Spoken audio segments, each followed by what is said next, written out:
El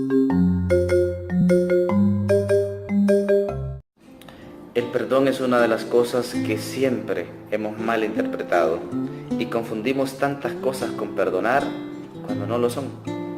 Quiero empezar este pequeño video haciendo una aclaración entre disculpar y perdonar. Se disculpa al inocente, se perdona al culpable. Se disculpa a aquel que no tiene la culpa, disculpa.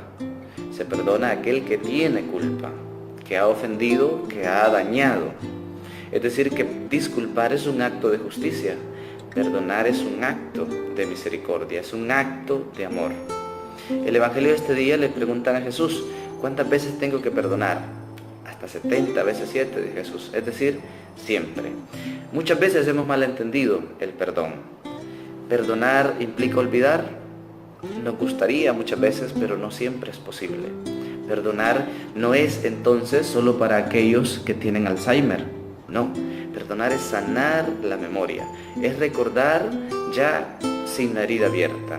Y esto precisamente requiere una educación, un aprendizaje.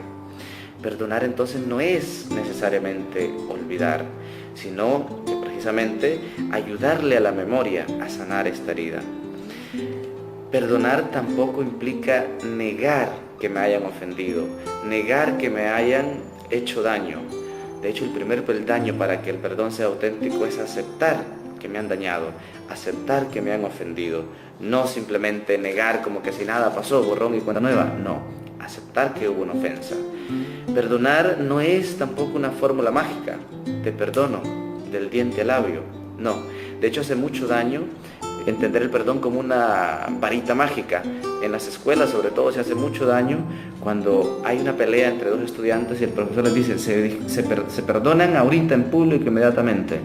Ese perdón no es auténtico porque parece ser que el perdón es entonces como un acto de magia. No, el perdón requiere educación, aprendizaje, es más que un acto de la voluntad. Perdonar no debería ser una obligación. Entonces, ¿quién puede obligarme a estudiar libremente, por ejemplo? Nadie. Tiene que ser, y al igual que esto, el perdón libre y voluntario, porque si no, no va a ser auténtico. Lo obligado casi siempre no es auténtico. Y luego, otra cosa bien importante que podemos decir sobre el perdón: perdonar no implica reconciliarse. Quiero que me entiendan bien esta aclaración.